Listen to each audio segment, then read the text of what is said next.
अस्सलामुअलैकुम। Programme night addition में हम आपको खुशामदीद कहते हैं। नाजरीन, इसे इलेक्शन कमीशन की कन्फ्यूजन समझें या फिर मतवक्के इनकार, लेकिन ये हकीकत है कि सुप्रीम कोर्ट के तहरीके इंसाफ को सीटें देने के फैसले बल्कि सख्त वजाहती फैसले को मानने की बजाय इलेक्शन कमीशन ने एक बार फिर से वजाहत मांग ली है।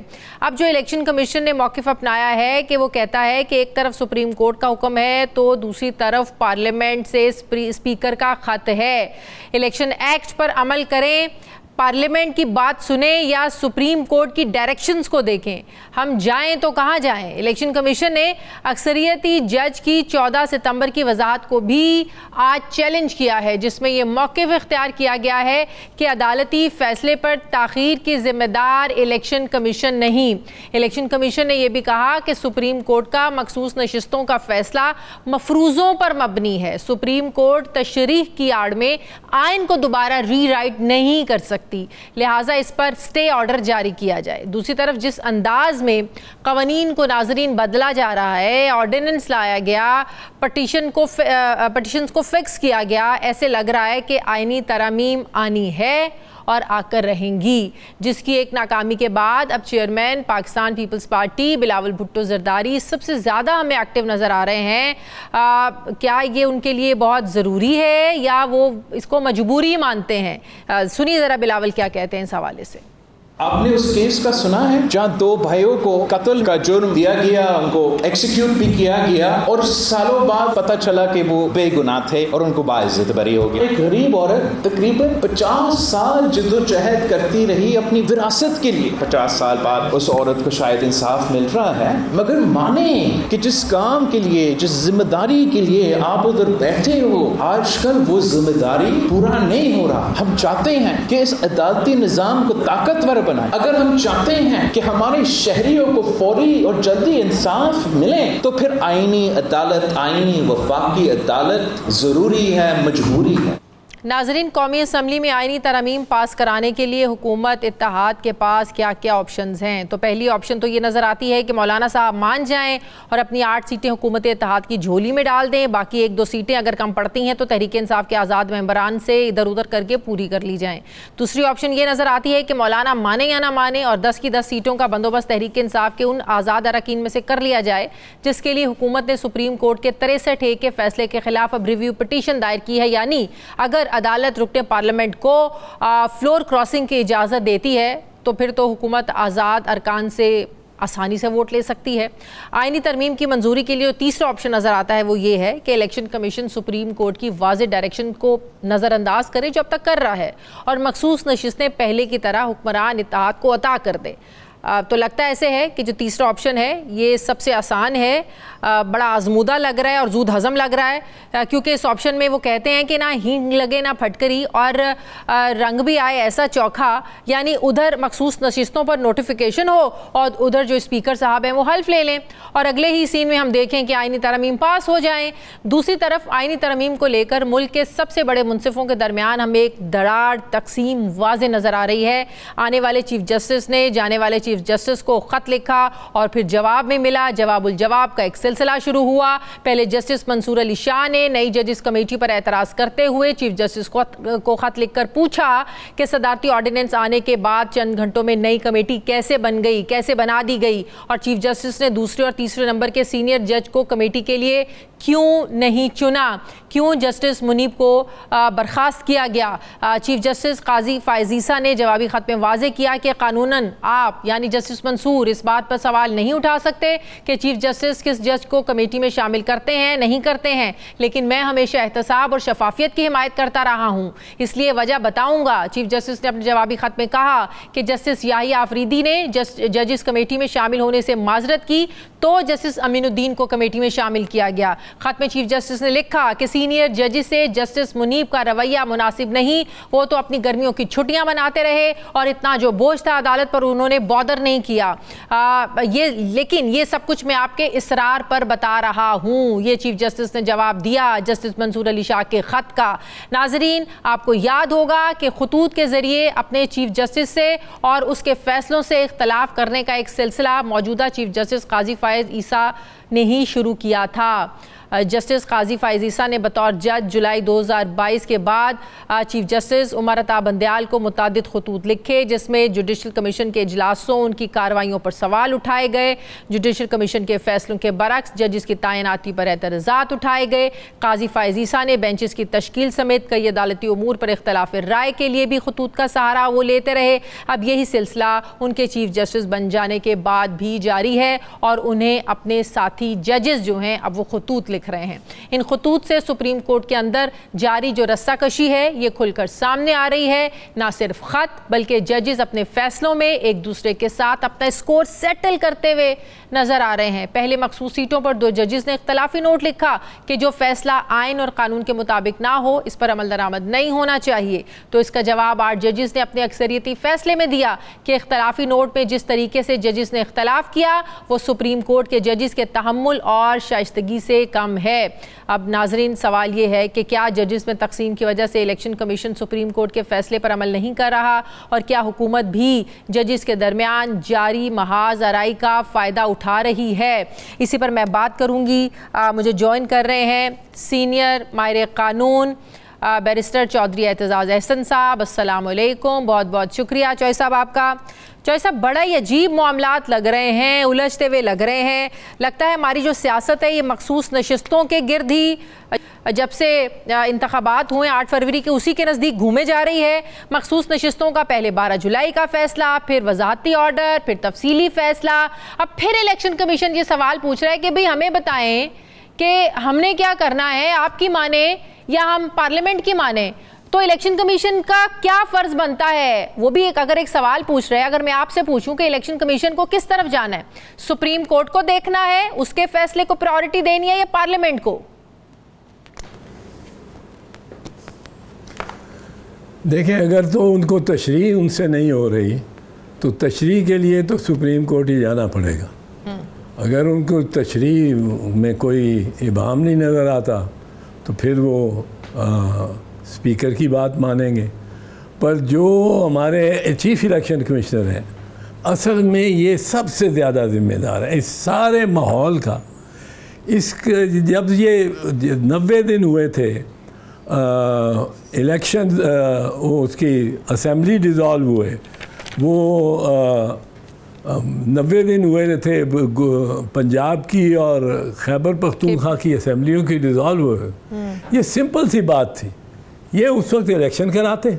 बिल्कुल। पंजाब और खैबर पख्तूनख्वा की जजमेंट्स की गवर्नमेंट्स मौजूद होती। सिंपल लॉ में लिखा हुआ है नॉट लेटर दैन 90 डेज और the president shall appoint not later than 90 days.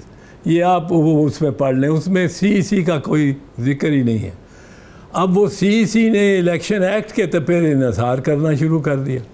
अब इलेक्शन एक्ट तो नहीं जगह ले सकता CEC के उसकी कॉन्स्टिट्यूशनल प्रोविज़न।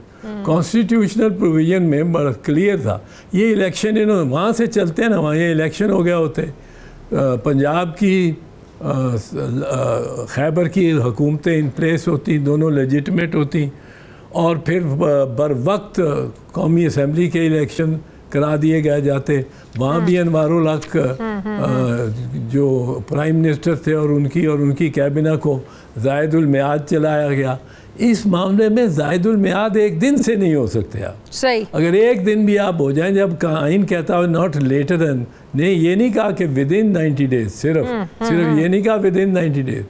40 आर्टिकल 48(5) में और 106(5) में दोनों जगह सूबाई और वफाकी असम्बलियों के बारे में लिखा है कि जिस दिन डिज़ोल्व होगी द प्रेसिडेंट या governor shall fix a date not later than 90 days for the holding of the election। सही। चौधरी साहब मुझे एक बात बताएं, मुझे एक सिंपल सा सादा सा सवाल है। चौधरी साहब एक सादा सा सवाल है। 12 जुलाई का फैसला आता है, उसके बाद इलेक्शन एक्ट में तरमीम आ जाती है, फिर एक वजाहती ऑर्डर आता है, फिर एक तफसीली ऑर्डर आ जाता है।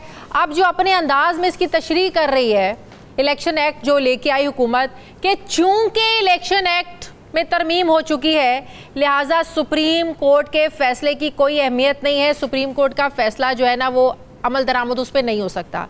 बतौर माहिर कानून आप क्या समझते हैं कि अगर पार्लियामेंट कोई कानून साजी करती है किसी सुप्रीम कोर्ट के फैसले को लेकर, क्या वाकई उस फैसले की कोई अहमियत नहीं रहती? ज़रूरी नहीं होता कि उस फैसले पर अमल दरामद हो फिर तरमीम के बाद? पार्लियामेंट रोक सकती है। पार्लियामेंट सुप्रीम कोर्ट के फैसले को उसको मतलब है उसको सुपरसीड कर सकती है, बट सुप्रीम कोर्ट का फैसला जब है और ख़ास कर आइनी तशरीह पे हो वो या कानूनी तशरीह पे हो, वो सुप्रीम कोर्ट का फैसला जब एक लॉ को इंटरप्रेट कर देता है तो आइन वो हो जाता है जो सुप्रीम कोर्ट ने कहा होता है। आइन में अगर लिखा हो कि अफराद जो हैं वो प्रेसिडेंसी में सिर्फ फ्रंट गेट से दाखिल होंगे, ये आइन में लिखा हो। सही। अब उसमें अफराद पे कोई बैठ जाए कहने को कि अफराद से तो फ़र्द होगा, फ़र्द से तो ये तो मर्द ही जा सकते हैं, खातून कोई नहीं जा सकती। अब अगर आइन के अगर सुप्रीम कोर्ट फ़र्ज़ कीजिए ये कह देता है कि खातून भी जा सकती है, तो उसके मानी वो उस लॉ के वो मानी होंगे जो सुप्रीम कोर्ट कहेगा। सही। तो ये एक मैं आपको बताऊं, ये चिकन एंड एग वाला मसला है। अंडा आया मुर्गी आई। और बरतानिया में भी अमेरिका में भी ये होता है, पहले अंडा आया और उसमें से मुर्गी पैदा हुई कि पहले मुर्गी थी जिसने अंडा दिया, जिसमें ये इनमें से चिकन एंड एग कौन सा पहले। अब यहाँ दो इदारों का एक तसादम हो रहा है। एक तसादम ये है पार्लियामेंट ने जो ले रखा है वो कि जी पार्लियामेंट कहती है हम कानून बनाते हैं, हम कानून साज हैं, हमने ये कानून बना दिया है कि आपने left side of the road पे चलना है, ट्रैफिक ने तो लेफ़्ट साइड पे चलना है। वो सुप्रीम कोर्ट कहता है लेकिन ये हम इसको जिस तरह जो तशरीह देंगे वो ये होगी। अब सुप्रीम कोर्ट फ़र्ज को कहता है कि ये left side of the road का बिल्कुल ठीक है, बट जो सर्विस लेन्स हैं वो लेफ़्ट और राइट नहीं है उस रोड के, वो रोड की डेफिनेशन में आ रहे हैं। हाँ। नक्शे की, पर सर्विस लेन्स अलहदा है। अब ये अगर सुप्रीम कोर्ट ने ये कह दिया तो सर्विस लेन्स में दो तरफा ट्रैफिक हो गई। अब जो पार्लियामेंट कहती है पर हमने कहा था रोड सारी वन वे होगी, सर्विस लेन भी इधर जाएगी और इधर से इधर आएगी, और आप कह रहे हैं अब सुप्रीम कोर्ट ने फिर अगर जाएंगे तो सुप्रीम कोर्ट ने जो कह दिया, अगर उन्होंने फिर कह दिया कि जी ये सर्विस लोन आर नॉट, तो ये तो लगता है कि हम उस जंग की तरफ बढ़ रहे हैं कि कौन बड़ा, सुप्रीम कोर्ट बड़ी, पार्लियामेंट बड़ा। ये जंग लग रही है सुपरमेसी की, खुद मुख्तारी की लग रहा है कि हम उस जंग की तरफ आगे बढ़ रहे हैं। अदलिया और पार्लियामेंट लगता है कि अब ये फैसला ये करना चाहते हैं कि बड़ा कौन है, सुप्रीम कौन है, किसकी बात माननी है, कौन खुद मुख्तार है। आपको लग रहा है कि हम अब इस जंग की तरफ बढ़ रहे हैं?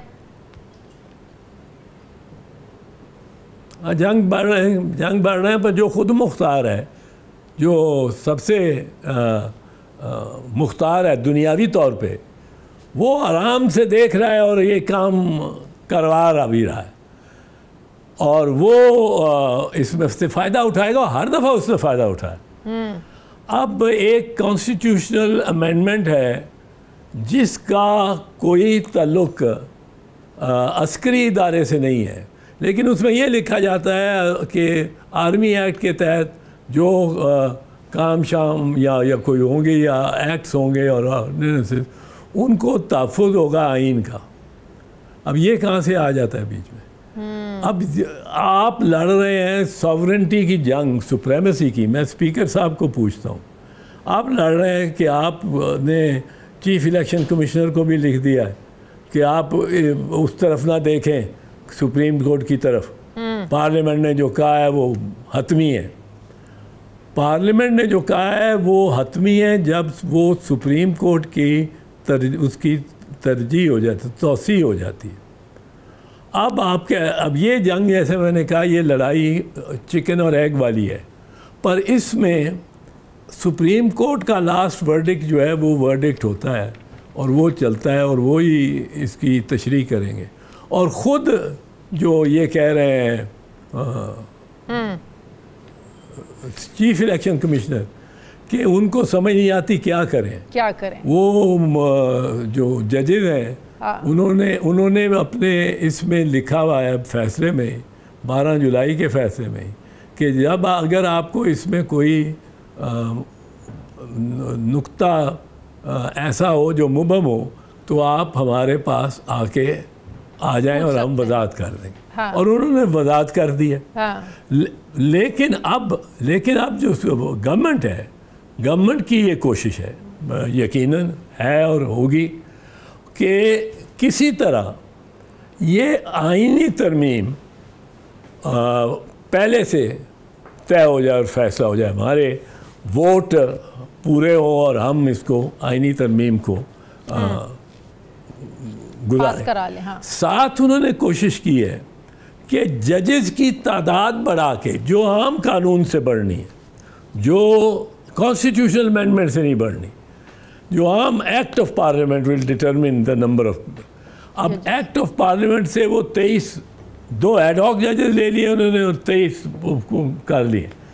अब उन्होंने ये की है कोशिश इससे कि काजी फैज़ ईसा, जिनका 20 अक्टूबर तक टेन्योर है, इसके अंदर अंदर सब कुछ होना है, काजी फैज़ ईसा, ये इनके पास ये सहूलत हो जाए कि फुल कोर्ट भी बैठे तो इनकी उसमें मेजॉरिटी हो।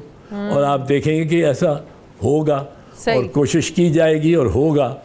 अगर ये बाकी मामलात बीच में ना आ गए। सही। जॉय साहब, आप जो बात कर रहे हैं पिछले 4-5 सालों से, आप हमेशा ये बात कर रहे हैं कि जो जुडिशरी है इसमें दरार पड़ रही है। साकिब निसार के दौर से हम आपको सुनते भी आ रहे हैं कि जो तकसीम है ये बढ़ती जा रही है। फिर खतूत का सिलसिला जो शुरू हुआ, मैंने भी अपने इंट्रो में कहा। अब जो जस्टिस मंसूर अली शाह साहब ख़त लिखते हैं काजी फैज़ ईसा साहब को, काजी फैज़ ईसा साहब जवाब देते हैं और जस्टिस मंसूर अली शाह साहब को कहते हैं जस्टिस मुनीब अख्तर के बारे में वो छुट्टियों पर चले गए, इसलिए उनको नहीं रखा क्योंकि वो जजेस के साथ उनका रवैया ठीक नहीं है।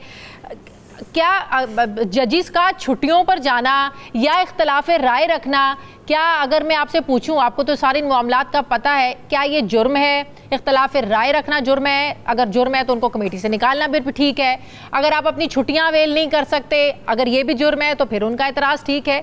तो काजी फैज़ ईसा साहब जो एतराज़ उठा रहे हैं मुनीब अख्तर साहब के हवाले से, जो जवाब दे रहे हैं मंसूर अली शाह साहब को, क्या ये दुरुस्त है सब?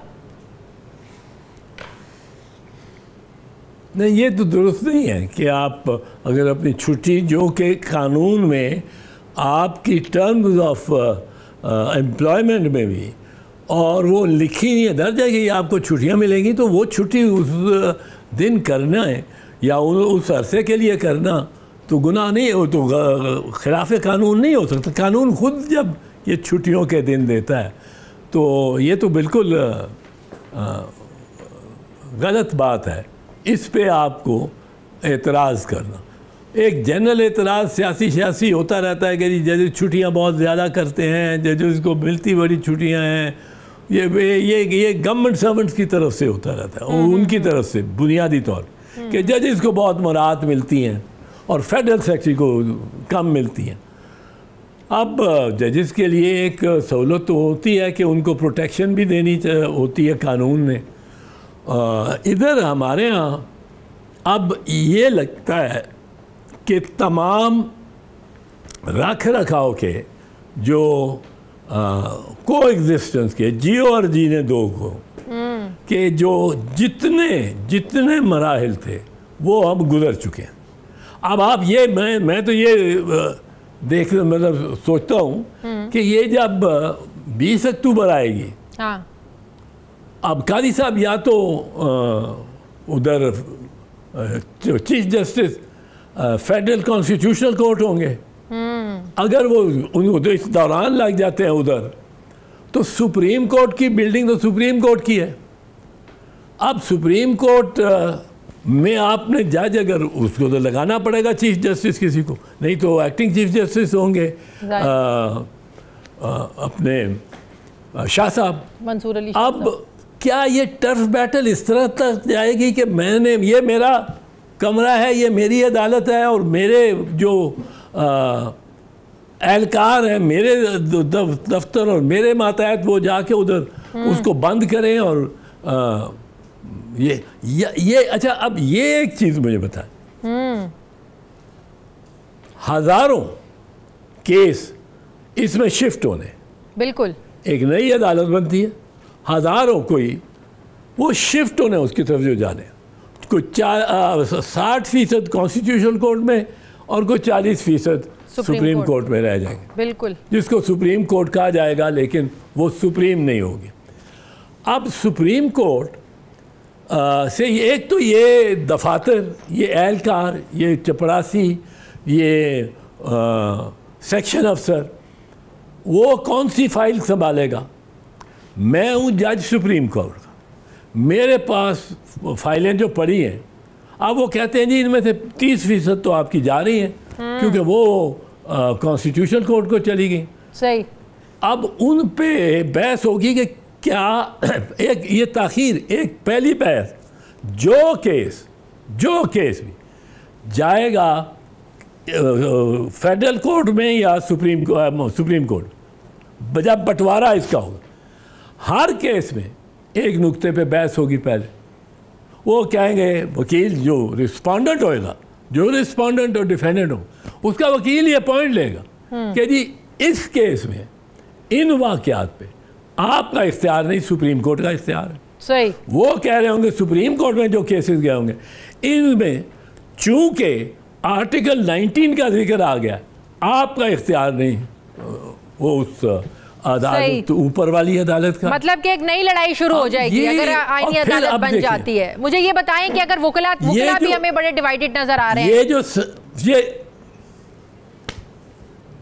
ये मैं आता हूँ वुकला पे, ये जो संगे मरमर की इमारत बनी है सुप्रीम कोर्ट की, जी जी, यहाँ आके बैठ जाएगा, कुछ जगह है ही नहीं अभी तो, और यहाँ आके बैठ जाएगा federal constitution court, supreme court चला जाएगा, जो हाई कोर्ट की नई नवेली बनी है फील्डिंग, और हाई कोर्ट वापस सेशन जजी में चले जाएगा। कहाँ अकोमोडेशन कहाँ है हमारे पास? अब मुझे ये नए मसाइल आपको लग रहे हैं। मुझे ये बताएं कि क्या ये जो हम हुकूमत है, कमजोर हुकूमत जिसको हम भी समझते हैं, अगर वुकला तहरीक शुरू हो जाती है, 2007 की वुकला तहरीक में आप आगे थे, अब भी वुकला में डिवाइडेड नजर आ रहे हैं और इंदिया दे चुके हैं कि अगर ऐसा कुछ हुआ हम सड़कों पर निकलेंगे। क्या ये हुकूमत के लिए एक बड़ा चैलेंज नहीं बन जाएगा वुकला तहरीक से निमटना? बहुत बड़ा चैलेंज, वुकला निकल आए तो बहुत बड़ा चैलेंज बन गया, इसमें कोई शक ही नहीं। मैं तो 2 साल वुकला के जो मूवमेंट थी तहरीक, उसके हरावल दस्ते में था, और थ्रू आउट मार्च 2007 से मार्च 2009 तक हम स्ट्रगल करते रहे। एक वक्त था जब के परवेज मुशर्रफ आर्मी चीफ, वो हुकूमत करता था, बिल्कुल, और वो सदारत करता था। हम उस दौरान निकले और हमने चीफ जस्टिस को बहाल कराया। बिल्कुल बिल्कुल। फिर उसने इमरजेंसी लगा दी और गिरफ्तार किए, ये वो एक दूसरा सफर था। तो वुकला अगर निकल पड़े तो फिर तो बहुत परेशानी होगी। बिल्कुल। और वुकला मेरा ख्याल लिख लेंगे। अच्छा, वुकला निकलेंगे। वुकला तो देखें, एक चीज़ बड़ी हुई है, एक बड़ी चीज़ हुई है। आप देखें इस सारे अरसे में आपने साकिब निसार को भी देखा, आपने बंदयाल साहब, वो ख्वाजा जवाद को भी देखा। आपने अता बंदयाल की मैं आपको याद कहूँ, मैं ख्वाजा जवाद को भी देखा, आपने काजी फैज़ को भी देखा। ये लॉयर्स मूवमेंट ने इनको यहाँ तक पहुँचाया। ये इन तीनों के मैं बात, इनको यहाँ तक पहुँचाया, रीइंस्टेट करवाया। कादी साहब तो डायरेक्ट लग गए जज बलूचिस्तान हाई कोर्ट के चीफ जस्टिस। उस एक इनको महसूस हुआ कि हमारे पीछे तो वकील सारे हैं, हम तो किसी को चैलेंज कर सकते हैं, जिसमें इफ्तिखार मोहम्मद चौधरी साहब सबसे पहले हैं इस फहरिस्त में। आज आपको अफसोस होता है उस सारी जिद्दोजहद का, जिस अदलिया की आज़ादी के लिए आप लोगों ने जिद्दोजहद की? कोई दुख नहीं होता? नहीं, I will tell you why. मैंने इफ्तिखार मोहम्मद चौधरी के लिए तो नहीं चलाई थी, जाहिर है आपने तो एक ओहदे के लिए कराया था, या जवाद ख्वाजा के लिए, बिल्कुल बिल्कुल, या कादी फैज़ के लिए मैंने चलाई थी एक तहरीक, ये तहरीक इस असूल पे, और मेरे साथ मैं कह रहा हूँ हमने इसके बारे में बड़े क्लियर हूँ कि हमने ये तहरीक चलाई थी चीफ जस्टिस ऑफ पाकिस्तान को किस तरह एक आर्मी चीफ निकाल सकता है। सही, ये हमारा, हमें नहीं था कि चीफ जस्टिस वो इफ्तिखार मोहम्मद चौधरी साहब की, और मेरी तो बड़ी बहस उलझ गया था एक मामला दिसंबर में, और बड़ी हमें, और मुझे अगर वो खुद ना कहते कि आप मेरे वकील हो, मैंने तो उनको कहा कि आपको बड़े बड़े वकील मिल जाएंगे। कहने लगे कि अगर आप नहीं वकील हो गए मेरे, मैं लड़ता ही नहीं, मैं घर चला जाता हूँ। सही। और मुनीर मलिक साहब भी वहाँ बैठे थे, और दोस्त भी थे, उन्होंने कहा अगर आप नहीं लड़ोगे तो मैं लड़ा, केस भी लड़ा, सही, तहरीक भी चलाई। अब ये काम इंशाअल्लाह ये नौजवान वकला में मुझे बड़ी तवक्को है, बड़ी उनसे उम्मीद है सही कि वो सुप्रीम कोर्ट ऑफ पाकिस्तान को ऐसी लेजिस्लेशन से रुसवा नहीं करवाएंगे। सही। आखिरी सवाल चौधरी साहब, 63A को लेकर अब जो दोबारा पिटीशन दायर हो गई है, जी आखिरी सवाल, 63A जिसके बारे में बंदयाल साहब ने फैसला दिया, 6 महीने, आखिरी सवाल का जवाब दे दें चौधरी साहब, अगर ये 63A की तशरीह दोबारा से हो जाती है, फ्लोर क्रॉसिंग की इजाज़त मिल जाती है, तो 2/3 का नंबर 1 कॉन्सेप्ट क्या रह जाएगा? फिर फ्लोर क्रॉसिंग की इजाज़त दे दें, फिर पार्टी के साथ लॉयल्टी, फिर तो आप किसी को भी ख़रीद सकते हैं, इधर का बंदा उधर जा सकता है, पैसे दिखाओ मेरा, कहते हैं ना पैसा दिखाओ मेरा मूड बने, फिर तो ये सारा माहौल शुरू हो जाएगा। तो आपको लगता है ये दुरुस्त होगा? Last question. मैं एक चीज़, मैं इसके पे आता हूँ, एक चीज़ जो मैं कहना चाह रहा था कि 6 महीने 8 महीने साल इस पे बहस हो, इतना बड़ा ये काम है। 8वीं तरमीम पे एक कमेटी चुन के दोनों हाउसेस की बनाई गई थी, 29 मेंबर थे उसके, और उसमें बड़े बड़े वकील माइंड भी, रज़ा रब्बानी, SM ज़फ़र, और उन्होंने को 8-10 महीने इस पर गौर किया था, और फिर वो 8वीं तरमीम पास हुई थी। हमारे यहाँ इस पर बहस होनी चाहिए, बिल्कुल बहुत ज़रूरी है, बहुत अच्छा है अगर एक कॉन्स्टिट्यूशन कोर्ट हो। मैं उसके हक में हूँ इस लिहाज से कि एक कॉन्सेप्ट है जो कि हमें आजमाना चाहिए, और मेरी पार्टी के चेयरमैन कहता है तो बिल्कुल, लेकिन इसकी प्रोसेस अगर इसने देर पा अमेंडमेंट होनी है तो इसको सेशन पे सेशन पे सेशन पे सेशन हो जाने दो, और इसको इस तरह निकले जिस तरह खंकार के 1.25 साल की तगोदो और उसकी पे सोच और बहस के बाद 1973 का आइन निकला। सही। आखिरी सवाल 63A के हवाले से जवाब दे दे। 63A का जवाब दे दे, अगर फ्लोर क्रॉसिंग की इजाजत मिल जाती है तो क्या बनेगा फिर? मैं आपको कहता हूं मुझे एक बेंच बता दो कौन सा है, तो मैं आपको बता दूंगा फैसला क्या है। सही, ठीक है, उस पर पिटीशन तो लग गई है, जैसा बेंच वैसा फैसला। सही, जैसा बेंच वैसा फैसला। बहुत बहुत शुक्रिया माहिर कानून, सीनियर माहिर कानून बैरिस्टर चौधरी एतजाज़ एहसन साहब मेरे साथ थे। बहुत बहुत शुक्रिया चौधरी साहब आपका। मुझे प्रोग्राम में एक ब्रेक लेनी है नाज़रीन, वापस आते हैं एक वक्फे के बाद।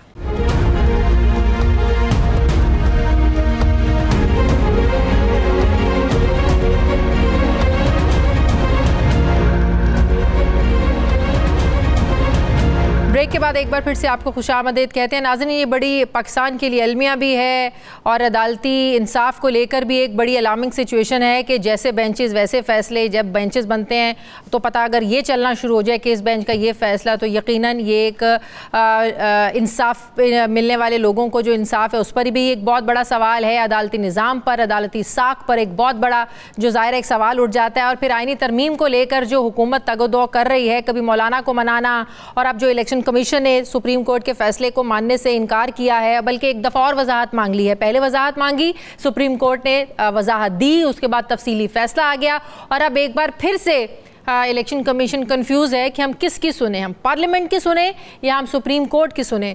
तो लगता है कि एक ये सॉवरेनिटी की जो है ना वो एक नई एक जंग शुरू हो गई है कि हम अहम है, सुप्रीम कोर्ट अपने फैसलों से बताना चाहता है अमल दरामद करवा के कि हम अहम है। तो बात यह है कि इस सारे में नुकसान अगर किसी चीज़ को पहुँच रहा है तो वो है पाकिस्तान का निज़ाम और पाकिस्तानी अवाम। मैं इसी पर बात करूँगी। मुझे ज्वाइन कर रहे हैं साबिक वफाकी वज़ीर सीनियर सियासतदान मोहम्मद ज़ुबैर साहब। अस्सलाम वालेकुम, बहुत बहुत शुक्रिया ज़ुबैर साहब आपका। ज़ुबैर साहब, इस वक्त आपको नहीं लगता कि हमारे मुल्क की जो सारी की सारी सियासत है वो घूम रही है आईनी तरमीम के नज़दीक, वो घूम रही है मखसूस नशिस्तों के नज़दीक, वो घूम रही है कि आईनी अदालतें बननी है नहीं बननी है, वो घूम रही है कि पाकिस्तान तहरीक इंसाफ को सड़कों पर आने की इजाज़त देनी है नहीं देनी है, जलसे देर करने देने हैं या नहीं करने देने हैं। तो ये हम कहाँ फंस कर रह गए हैं? ख़ास तौर पर ये जो फैसलों को ना मानने की रिवायत ये हुकूमत शुरू कर रही है, आप समझ रहे हैं कि एक हम नए आईनी बहरान की तरफ बढ़ रहे हैं? ज़ुबैर साहब, बढ़ नहीं रहे। मेरा ख्याल आईनी बहरान तो बिल्कुल right in front of us है और हो चुका है आईनी बहरान। Let's be honest about it, because इससे ज़्यादा क्या आईनी बहरान होगा, वो भी पाकिस्तान की तारीख़ में, अदालती तारीख़ में, जो कि इतनी सुनहरी नहीं है, काफ़ी शर्मनाक तारीख़ है हमारी, 50s से शुरू होकर आज तक चली आ रही थी। लेकिन ऐसा कभी नहीं हुआ था कि सुप्रीम कोर्ट फैसला करे और इदारे उसको इम्प्लीमेंट करने से रिफ्यूज़ करते हैं। इलेक्शन कमीशन रिफ्यूज़ करते और पार्लियामेंट रिफ्यूज़ कर दे और वज़ीर आज़म रिफ्यूज़ कर दे, काबीना रिफ्यूज़ करते। तो ये तो बिल्कुल ब्रेक डाउन हो चुका है। आई मीन इसमें तो कोई शक नहीं है। यहाँ से कितना और ख़राब होगा ये क्वेश्चन है, बट यहाँ से कितना और अच्छा होने की उम्मीद है, अच्छा होने की उम्मीद तो नहीं है, बिकॉज ये डेडलॉक हो चुका है और अपेरेंटली कोई ऐसा कोई इसका सलूशन नहीं नज़र आ रहा कि जी कोई मफाहमती कोई तरीका है, कोई सलूशन है, कोई 1 पॉइंट एजेंडा है जिसमें सबको बुलाया जा सकता है और कोई रास्ता निकाला जा सकता है। हुकूमत वक्त ने तय कर लिया है, इलेक्शन कमीशन ताबे है उनके और सपोर्ट उनको हासिल है, जाहिर सी बात है। जो सबसे ज़ुबैर साहब ये ज़रा सुने, आज़म नज़ीर तारड़ साहब और इरफान सिद्दीकी साहब क्या फरमाते हैं, उनके रवैये से, उनकी सोच से लगता है कि जो अहमद की आप बात कर रहे हैं या चीज़ें सुलझ जाएँ उसकी बात करें, वो हो सकता है? ज़रा दिखाइएगा कि आज़म नज़ीर तारड़ साहब और सेनेटर इरफान सिद्दीकी साहब क्या बात कर रहे हैं।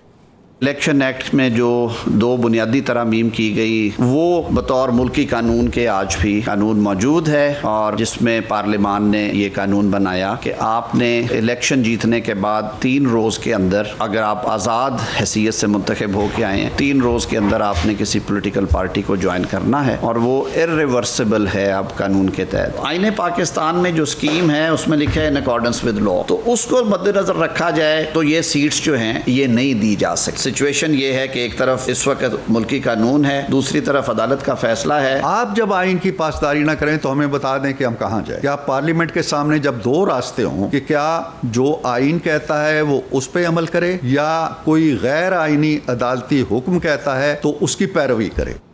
ज़ुबैर साहब, एक तरफ मुल्की कानून है, दूसरी तरफ अदालत का फैसला है, एक तरफ आइन है, दूसरी तरफ गैर आइनी फैसले हैं। ये तो उलझा के रख दिया है नून लीग वालों ने। सबसे पहली चीज़ तो सिंपल सी चीज़ है, without going into the fact कि ये कितनी मज़हक़ाखेज़ चीज़ है, कि आइन की तशरीह करनी किसने है? अगर सुप्रीम कोर्ट ने नहीं करनी तो फिर किसने करनी है? हाँ। अगर आप ये कह रहे हैं कि नहीं आइन की तशरीह करना जो है वो एग्जीक्यूटिव का काम है, वो उसका अदालत का काम नहीं है, तो फिर तो बात ही ख़त्म हो जाती है। अगर किसी को कोई शक था कि बनाना रिपब्लिक होती क्या, ये बनाना रिपब्लिक होती है ना, कि आप ये बता रहे हैं कि जी क्या तरीक़ेकार है। ये बिल्कुल ऐसी है कि क्रिकेट टीम में किसी को सिलेक्ट ना किया जाए और वो पहुंच जाए और मैच में बैटिंग करने भी पहुंच जाए और कहे कि सिलेक्टर्स गलत हैं। भाई सिलेक्टर्स गलत हैं, ये सही है, सिलेक्टर्स नहीं करना। Supreme Court is the ultimate authority to interpret the constitution.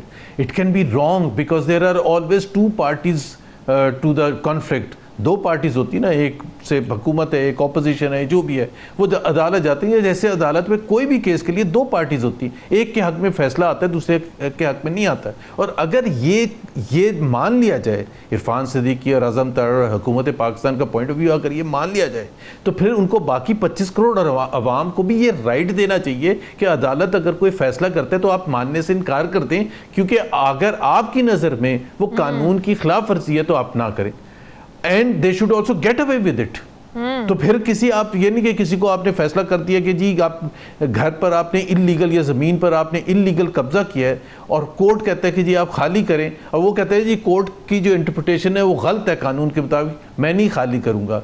और अगर पुलिस को कहती है कोर्ट, तो फिर वो उसको रेजिस्ट करे, फिजिकली रेजिस्ट करे। सो ये तो एक इसका तरीक़ेकार क्या है। राना सनाउल्लाह का भी एक बयान था कि 17 के 17 मेंबर भी अगर बैठ के ये कहें कि जी ये इम्प्लीमेंट करें, वो हम इनकार कर देंगे अगर हमारे मुताबिक वो कानून के मुताबिक नहीं। दूसरी चीज़ ये है, अगर आप मुझे इजाज़त दें कि ये कानून की इंटरप्रिटेशन करने कैसे जा रहे हैं। जो जुलाई का फैसला 12 या 14 तारीख का फैसला जो रिजर्व सीट्स के हवाले से 12 जुलाई, तो वो 8-2 से फैसला था। उसके अलावा जो जजेस थे उसमें 3 जजेस, 2 जजेस ऐसे थे, या जस्टिस फायज़ ईसा तो डेफिनेटली थे, जिन्होंने ये एक्सेप्ट किया कि जनवरी 13 का जो बल्ले का निशान वापस लेने का फैसला था वो गलत इंटरप्रेट किया इलेक्शन कमीशन ने। ये कहा ना जस्टिस फायज़ ईसा ने, और बाशमूल 8 उन जजेस के और एक और जज था, शायद 11 जजेस ने कहा। तो जब जस्टिस फायज़ ईसा ने भी ये कहा कि जी हमने सिर्फ ये कहा था कि बल्ले का निशान ना दें, पीटीआई को ऐसा पार्टी लड़ने दें जो कि इलेक्शन कमीशन ने नहीं लड़ने दिया। तो अगर इलेक्शन कमीशन और सुप्रीम कोर्ट के दरमियान एक कंफ्यूजन थी जिसका इजहार खुद फायज़ ईसा ने अपने और बाकी 8 जजेस ने किया, तो फिर उसकी जो सज़ा है वो सिर्फ पीटीआई को क्यों, पाकिस्तान के अवाम को क्यों मिलनी चाहिए? पहले तो ये क्वेश्चन है ना।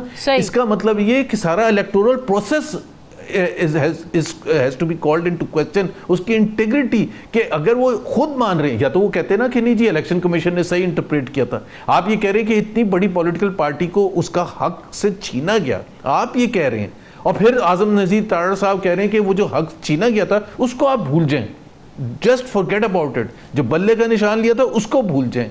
आप वो देखेंगे कानून क्या कहता है। भाई अगर कानून ये कहता है कि जी आपने 9 बजे जाना है कि एग्जामिनेशन देने के लिए, और आपको एग्जामिनेशन हॉल में अंदर ना घुसने दिया जाए फॉर वॉट एवर रीज़न, और बाद में ये कहा जाए कि जी ये गलत इंटरप्रेट किया था एग्जामिनेशन वालों ने, तो उसकी सज़ा क्यों मिलनी चाहिए उस स्टूडेंट को जिसको डिप्राइव किया एग्जामिनेशन से? तो पीटीआई को तो डिप्राइव किया, उसको डिप्राइव किया, तो फेवर किसके फेवर में किया वो इलेक्शन 8 फरवरी का? पीएमएलएन के फेवर में, पीपीपी के फेवर में, एमकेएम के फेवर में गया, क्योंकि उनको एक उनके हक से, बुनियादी हक से, जो कि subsequently justice Faiz Isa, justice Mansoor and everyone they agreed to it. अगर इलेक्शन कमीशन सुप्रीम कोर्ट के फैसले पर अमल दरामद नहीं करता, जो बाज़ाहिर लग रहा है, जो हुकूमत भी बाज़ाहिर लग रही कि नहीं करना चाहते, फिर तो आप समझते हैं कि ज़ाहिर है फिर तो मौलाना की भी ज़रूरत नहीं रहेगी, क्योंकि ये बिलावल ये बार बार इंदिया दे चुके हैं कि मौलाना अगर नहीं भी मानते तो हमारे पास नंबर्स पूरे हैं। तो क्या ये उसी तरफ आप इशारा दे रहे हैं कि हमने सुप्रीम कोर्ट का फैसला मानना ही नहीं है? क्योंकि मौलाना भी नहीं मान रहे ना, अब मौलाना और पीटीआई मिलकर एक नया मुसवदा तैयार करने जा रहे हैं, तो मौलाना नहीं भी मानते फिर भी हुकूमत बड़ी कॉन्फिडेंट है।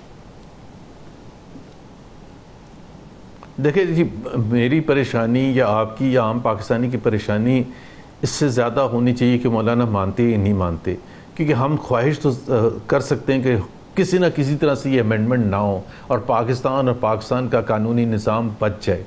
ये सब हमारी जो सबसे बड़ी चीज़ ये है, लेकिन हम उस फिज़िकल फोर्स और उस तरह से कॉन्स्टिट्यूशन को बिल्कुल डस्टबिन में डाल के और सुप्रीम कोर्ट को मानने से इनकार करके अगर हम कोई कानून बनाने जाते हैं तो मैं और आप कुछ भी नहीं कर सकते, सिवाय इसके कि हम कुछ न दुआ कर सकते हैं कि मौलाना और कुछ ऐसी forces with in the ruling party ऐसी हों जो कि हक की तरफ खड़े हों, बजाय कि उस तरफ खड़े हों कि तारीख़ उनको इस तरह से याद करे। अभी तारीख़ में जाने की क्या ज़रूरत है? 2019 उठा के देख लें शाजिया, कि जब उस वक़्त के आर्मी चीफ की एक्सटेंशन का वक्त था और सब पार्टीज़ ने बशमूल PMLN ने वोट डाला उनकी एक्सटेंशन के लिए नवंबर 2019 में।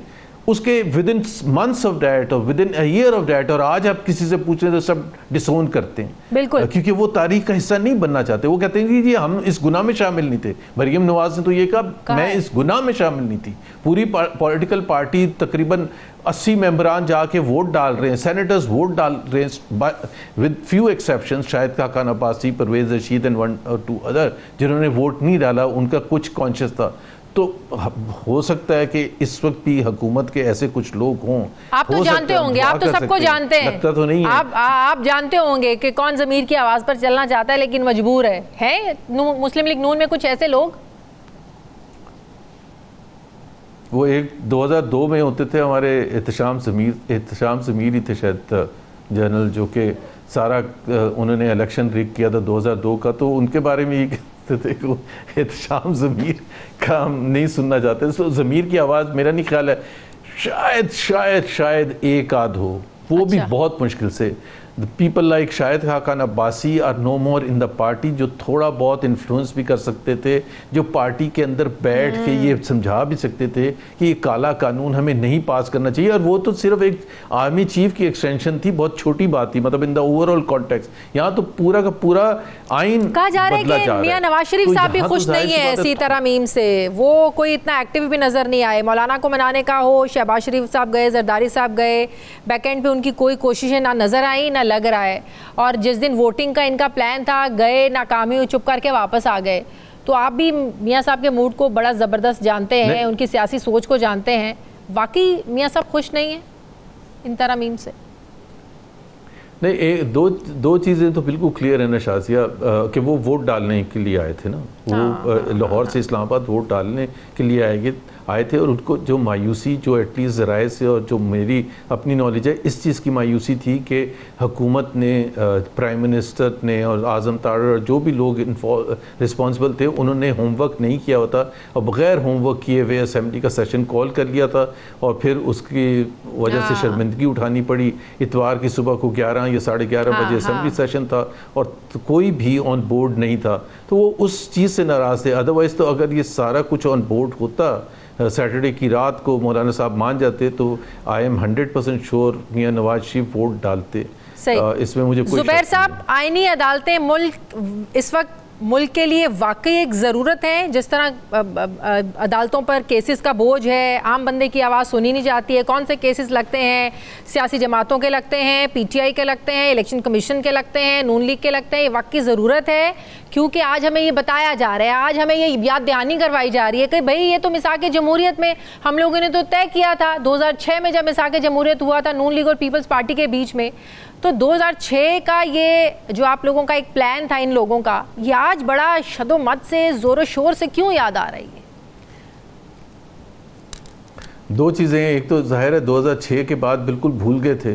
हाँ। बावजूद इसके कि उसके बाद 2008 से लेके 2018 तक 10 साल तक दोनों पार्टीज़ की हुकूमत थी, लेकिन एक दफ़ा भी आपने ये नहीं सुना कि जी फेडरल कोर्ट का वादा किया था और एग्रीमेंट साइन किया था मिसाक जमहूरियत, और उसमें ये था कोई, बिकॉज उस वक्त सियासी तौर पर कोई रीज़न नहीं था। अब सियासी तौर पर रीज़न समझ आ गया कि जी इसके बाद तो मंसूर अली शाह होंगे चीफ जस्टिस, उसके बाद जस्टिस मुनीब होंगे, उसके बाद अतर वनीला होंगे, तो हमारा तो बिल्कुल कबाड़ा निकल जाएगा ये।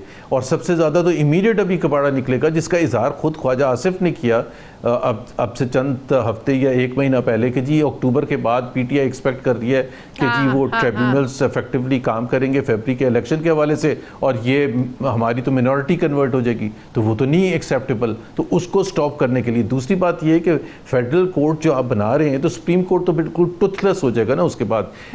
जो असेंशियल एलिमेंट शाजिया जो हमारे आइन का है, असेंशियल और जो होना चाहिए और सारी दुनिया की जमहूरियत में होता है कि जो जुडिशरी होती है that is independent of the executive.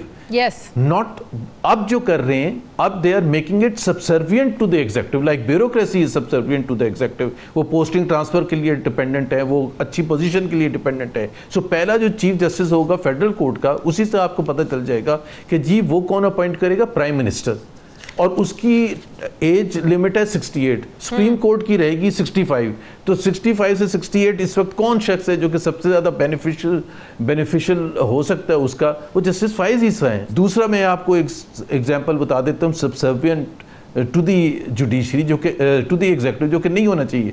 अगर हाई कोर्ट का कोई जज, जिससे जस्टिस बाबर सत्तार अगर 2-4 अगर सख्त फैसले दे देगा या ऑब्जर्वेशन दे देगा तो उसको उठा के आप उसको ट्रांसफर करके कहीं भी चल जाएंगे। हाँ, बिल्कुल सही। आप तो फिर आपके पास ब्यूरोक्रेसी में और जज ने अगर अपनी एक्सटेंशन अपनी अच्छी जगह सुप्रीम कोर्ट में आना है या फेडरल कोर्ट में जाना है हाई कोर्ट से, तो वो किसका। और दूसरा बहुत ही इंपॉर्टेंट पॉइंट है जो आपने कहा, केसेस का बोझ है जो कि है, और ये एक रियलिटी है और लोग सफ़र करते हैं। लेकिन let me give you the figures. Supreme court में इस वक्त पेंडिंग केसेस हैं तकरीबन 55,000, जो कि बहुत हैं, there is no doubt about that. But let's look at the other courts. Lower high courts जो हैं, हर हाई कोर्ट में तकरीबन 3.5 लाख से 4 लाख पेंडिंग केसेस हैं। फिर आप आ जाए नीचे लोअर कोर्ट्स, जहाँ सबसे ज़्यादा आम आवाम, गरीब आवाम, मतवसत तबका जाता है, उधर केसेस कितने पेंडिंग है? 25 लाख। लोअर कोर्ट्स को नहीं छेड़ रहे, हाई कोर्ट्स को नहीं छेड़ रहे, सीधा जा रहे हैं सुप्रीम कोर्ट। भाई अगर आपको अवाम का कंसर्न है, सुप्रीम कोर्ट में तो ज्यादातर एलीट लोग जाते हैं जो अफोर्ड कर सकते हैं, जो बड़े बड़े लॉयर्स अफोर्ड कर सकते हैं, वो जाते हैं सुप्रीम कोर्ट। कोई एक आध आम शख्स जाता है, ज्यादा लोग वो जाते हैं जहां छोटे छोटे शहरों में, इवन कराची, लाहौर में जो लोअर कोर्ट्स हैं, 25 लाख पेंडिंग केसेस हैं। उसकी नहीं फिक्र है, अवाम की नहीं फिक्र है।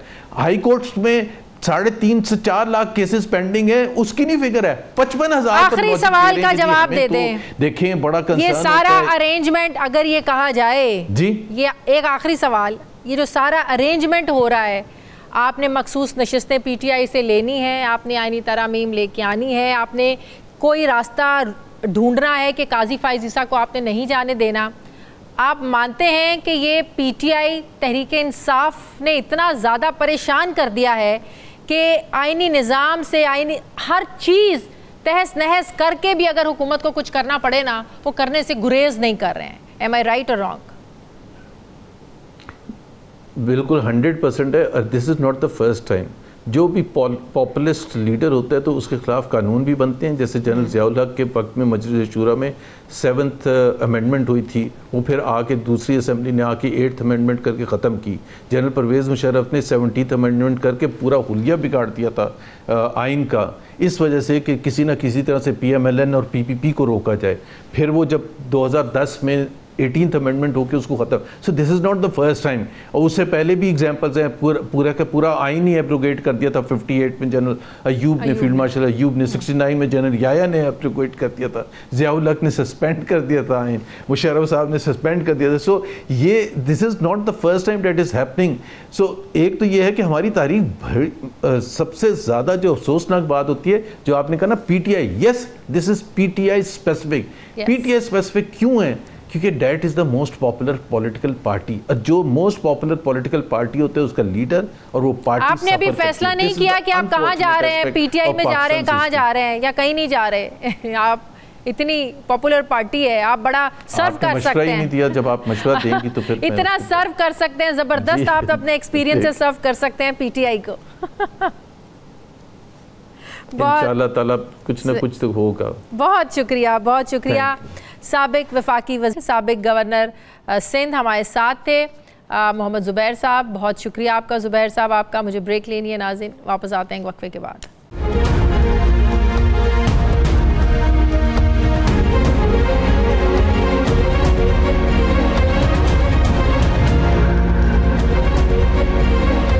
ब्रेक के बाद एक बार फिर से आपको खुशामदीद कहते हैं। नाजरीन, कल तहरीक इंसाफ ने रावलपिंडी में जलसा करना था, लेकिन इमरान खान को ये डाउट था कि उन्हें जलसे की इजाज़त मिलनी कोई नहीं, और अगर मिलेगी भी कोई ऐसी जगह पर दूर दराज देंगे और तंग करके देंगे, तो लिहाजा इमरान खान साहब ने यह फ़ैसला किया कि कल का जलसा आप कैंसिल करके उसको एहतजाज में बदलें।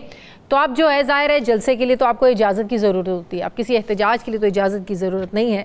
तो कल लियाकत बाग में जो तहरीक इंसाफ एहतजाज करने जा रही है, उसका एक नुकसान तो होगा कि जिस तरह पहले इन्हें डंडे खाने पड़ते रहे, सड़कों पर आते ही इंतज़ामिया पुलिस एक्टिव हो जाती है, तो बाद में तहरीक इंसाफ के लोगों को पकड़ धकड़ शुरू हो जाती है। जब ये एहतजाज के लिए निकलते हैं, ज़ाहिर है जब जलसे की इजाज़त मिलती है तो तब एक वो जो फ़ियर होता है कि पकड़ धकड़, वो ज़रा कम हो जाता है।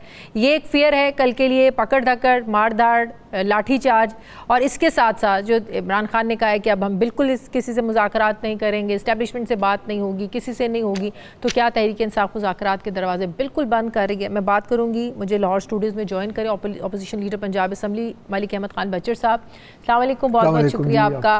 ये फैसला आप लोगों ने कैसे, इतनी श्योरिटी थी आप लोगों को, अभी मुकम्मल इनकार तो हुआ नहीं था ना, तो क्यों आप लोगों ने फैसला बदला कि हम जलसे को एहतजाज में बदल दें?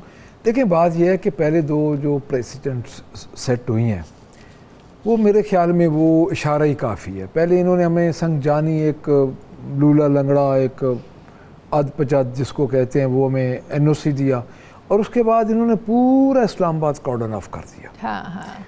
और इन्होंने CPEC और मोटरवे को कॉर्डन ऑफ कर दिया। FIRs हुई। अच्छा, इन्होंने कहा जी कि आप 7 बजे 8 बजे आप जलसा ख़त्म कर दें। 3 पे वहाँ 3 से 7 या 3 से 6 थी, या 3 से 6 थे जी। अच्छा, उसमें यह था कि हम कर देते, फिर भी हम कर देते, ये नहीं था, बट अगर हमें ये स्मूथ रास्ते देते। हमारे जो KPK के इलेक्टेड चीफ मिनिस्टर हैं, उनका इन्होंने रूट चेंज किया। पहले उन्होंने टेक्सला से आना था, फिर वो CPEC की साइड से आए। देखिए, असल बात ये नहीं, हमारी मोबिलाइजेशन तो हो रही है, हमें तो अब NOC की ज़रूरत ही नहीं है। हम तो उस स्टेज एहतजाज के लिए नहीं है, जलसे के लिए है। एहतजाज के लिए तो NOC होता ही नहीं। एहतजाज तो एहतजाज है, बता के थोड़ी है, बगैर इजाज़त लेके थोड़ी होता है। हमने कोई इजाज़त लेके तो नहीं एहतजाज करना, बराए मेहरबानी हमें एहतजाज करने दे। Yes, you are right.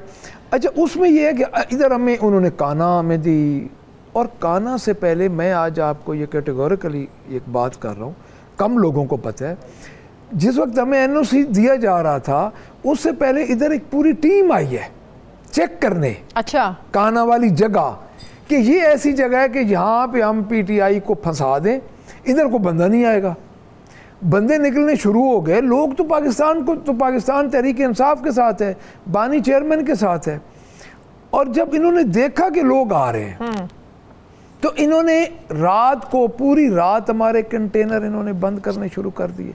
मैं खुद फिरता रहा हूँ, ज़ाती हैसियत में फिरता रहा हूँ कि मैं देखूँ, मैंने किसी की बात पे यकीन नहीं करना था, और मुख्तलिफ चौकियों पे हमारे कंटेनर, हमारे कुर्सियों के सारा। अब जो कल आप लोगों का एहतजाज है, तो ये पकड़ धकड़ नहीं होगी? एहतजाज में तो ज़्यादा पकड़ धकड़ होगी। देखिए, अब हमें दीवार के साथ लगा दिया गया। हम ये समझते हैं कि हमने गुज़श्ता 5-6 महीने में पूरी कोशिश की है, बावजूद इसके कि ये गवर्नमेंट फॉर्म 47 की गवर्नमेंट है। 8 फरवरी को जो डाका पड़ा है जमहूरियत पे, जो 8 फरवरी की शाम को एक पाकिस्तान की तारीख़ का मुतनाज़ा तरीन इलेक्शन हुआ, उसके बावजूद हमने बतौर एहतजाज हर जगह पे हमने हिस्सा लिया। उसके बाद हमने कोशिश की कि हमारे साथ कुछ इंसाफ हो जाए, लेकिन जिस तरह आपको पता है जो कुछ हालात हुए, जिस तरह से संगजानी वाले जलसे के बाद लाहौर जो जलसे हुए, अभी लाहौर का क्या इम्पैक्ट हुआ? इम्पैक्ट बहुत बड़ा इम्पैक्ट है। लाहौर इनका तख्त था, ये लाहौर को अपनी राजधानी समझते थे।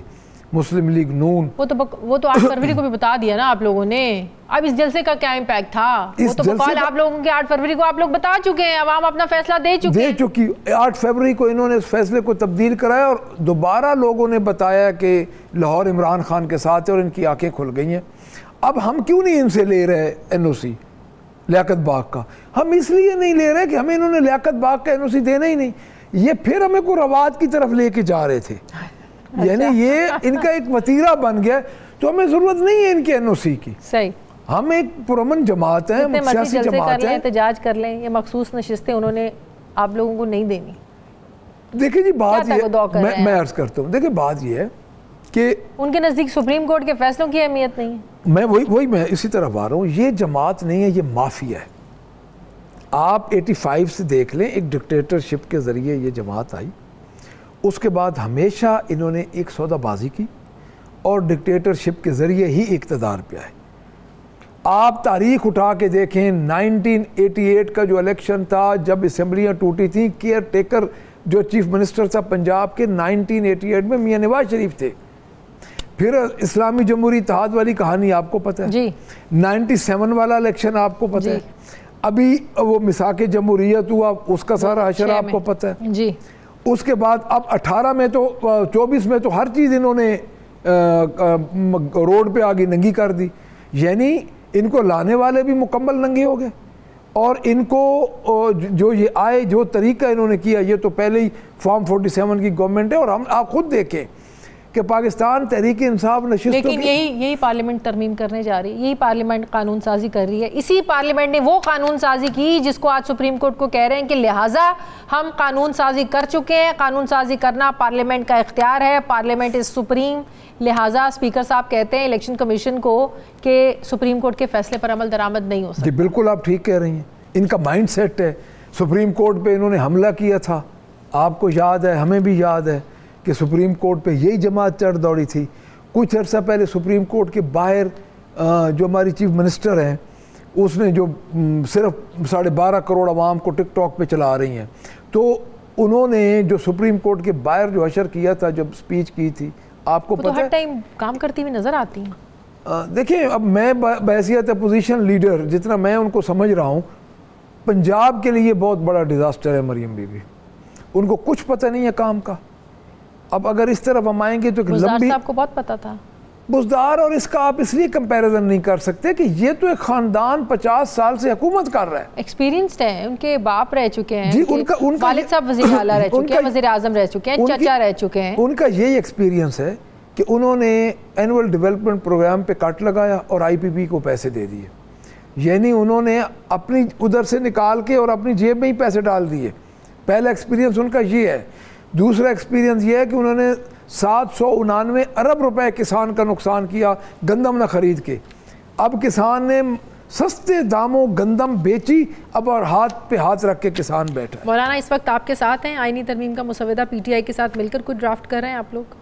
देखिए मौलाना साहब, एक मैं जिस चीज़ पे मुझे है कि हमारी एक तलखी थी वो तो ख़त्म हो गई। एक जमीयत उलमा इस्लाम के साथ बड़ी तलखी चल रही थी, एक तो वो ख़त्म हो गई। मौलाना साहब की अपनी अगर वो खत्म होती तो मिलकर एहतजाज के प्लेटफॉर्म पर आप लोग आते हैं?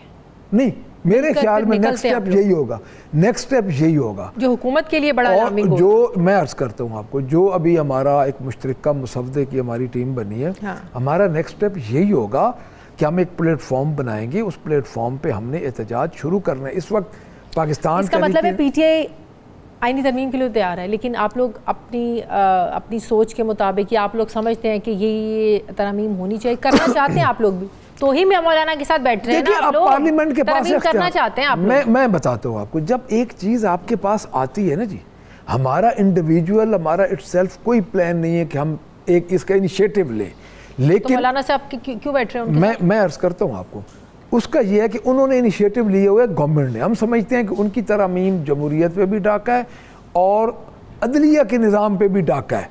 हमने कुछ ना कुछ तो इनपुट देनी है।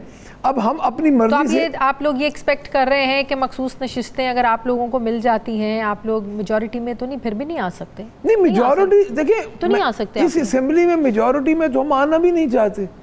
जब तक हमारा चोरी की हुआ मैंडेट वापस न मिले, हमें इस मेजॉरिटी की ज़रूरत ही नहीं है। हमारा तो मेन गोल है इमरान खान की रिहाई, जो कि नाजायज़ मुकदमात में पाकिस्तान तहरीक इंसाफ के बानी चेयरमैन अंदर हैं, और ये देखें तारीख में है कि वो और उसकी चेयरमैन और उसकी बीवी नाजायज़ मुकदमात में अंदर है, पहली बात। दूसरी बात यह है कि जो आप कह रहे हैं कि मखसूस नशस्तें ये रोक के क्या कर लेंगे, मुझे बताएं। इलेक्शन कमीशन की क्रेडिबिलिटी आपके सामने आ चुकी है। सुप्रीम कोर्ट की वर्डिंग है कि इलेक्शन कमीशन ने हमारे फैसले की सही तशरीह नहीं की, और उसी वक्त इलेक्शन कमीशन को इस्तीफा दे देना चाहिए था जब सुप्रीम कोर्ट की ये वर्डिंग आई है। तो मैं ये समझता हूँ कि हमारा मखसूस नशिस्तें मसला ही नहीं है। हमें उन्होंने हमारी जब ओरिजिनल सीट्स फॉर्म 47 के जरिए उन्होंने छीन ली, तो मखसूस नशिस्तें मैटर नहीं करती। देखिए हम अपोजिशन में हैं, हम अपने हक के लिए लड़ रहे हैं, लेकिन हमें ये कोई कहे कि हम मखसूस नशिस्तों के लिए ब्लैकमेल हो जाएंगे। आपको किस स्टेज पे आके अब ये लगे कि इस्टेब्लिशमेंट से मुज़ाकरात का कोई फ़ायदा ही नहीं है? लेकिन इस्टेब्लिशमेंट से मुज़ाकरात का हमें इसलिए फ़ायदा नज़र नहीं आता कि इस्टेब्लिशमेंट ने देखिए हमने 22 तारीख को जो जलसा हमारा पोस्टपोन हुआ, हमने इस्टेब्लिशमेंट के कहने पर किया कि एक मजहबी जमात आ गई है आप इसको जलसे को विड्रॉ करें। खान साहब ने कर दिया, सही। तनकीद भी हुई, सारा कुछ हुआ। तो ये धोखा आपको तब लगा जब लाहौर में रुकावटें खड़ी की? जब संजानी में भी रुकावटें हुई। देखिए, आप एक हमारे साथ बात कर रहे हैं कि आपको फंडामेंटल राइट है हमारा, Pakistan Tehreek Insaf single largest party है नेशनल असेंबली में, और फॉर्म 47 की गवर्नमेंट के बावजूद मोर देन 100 सीट्स है हमारे पास पंजाब में, एक सूबे में हमारी गवर्नमेंट है, और वहाँ पे हमारे साथ ये हाल किया जा रहा है। फिर पंजाब में लाहौर में हमारे साथ ये हाल किया जा रहा है, तो हम फिर क्या समझे? हम यही समझते हैं कि हमें धोखा दिया गया। तो हुआ, फिर बाद में लोगों को पकड़ा गया, पार्लियामेंट के अंदर से जा के पकड़ा गया, और पार्लियामेंट के अंदर से जो 11 MN हमारे उठाए, आज दिन तक कोई ऑन नहीं कर रहा। भाई अगर किसने उठाया है आपको भी पता है, नकाबपोश कौन थे। डेफिनेटली जब पुलिस ऑन नहीं करेगी तो लॉ एनफोर्समेंट एजेंसी होंगी ना। तो मैं ये समझता हूँ कि अब देखिए बात अब उस नैश तक ये पहुँच गए हैं कि लोग नफरत करने लग गया इन लोगों से। पहले तो एक काजी फैज ईसा वाला वाक्य आपने बेकरी वाला जी। आपके सामने है, सही। उसमें को हमारी इंटेंशन तो नहीं थी, हमने तो नहीं भेजा था, लेकिन पीटीआई का तो नहीं था वो। मुझे तो उसकी जमात का भी बच्चे का नहीं पता कौन था, किस जमात से था। अगर पीटीआई का उधर खड़ा भी था तो उसकी जुर्रत को तो सलाम है कि सर्विंग चीफ जस्टिस को वो क्या कह रहे हैं। असल बात ये नहीं है, असल बात ये है कि हमारे लोगों का ज़हन अपने इदारों के, आप मेंटेलिटी चेक करें कि इदारों के मुतालिक लोगों का ज़हन क्या बन रहा है। खुदारा इससे डरे। सही, ठीक है। अब आप एहतजाज के लिए, कल के एहतजाज के लिए निकल रहे हैं? जी इंशाल्लाह जी, हम उधर होंगे, कल लियाकत बाग होंगे। इसी के साथ मैं आपसे इजाज़त मांगूंगी, प्रोग्राम का वक्त भी खत्म हो गया, आपने इस्लामाबाद भी जाना है। बहुत बहुत शुक्रिया। Opposition leader Punjab assembly Malik Ahmad Khan Bachar Sahab मेरे साथ थे। प्रोग्राम का वक्त खत्म हो गया। नाज़रीन, फीडबैक में अपना ख्याल रखें, मुझे इजाज़त दें। अल्लाह हाफ़िज़। थैंक यू जी। Thank you.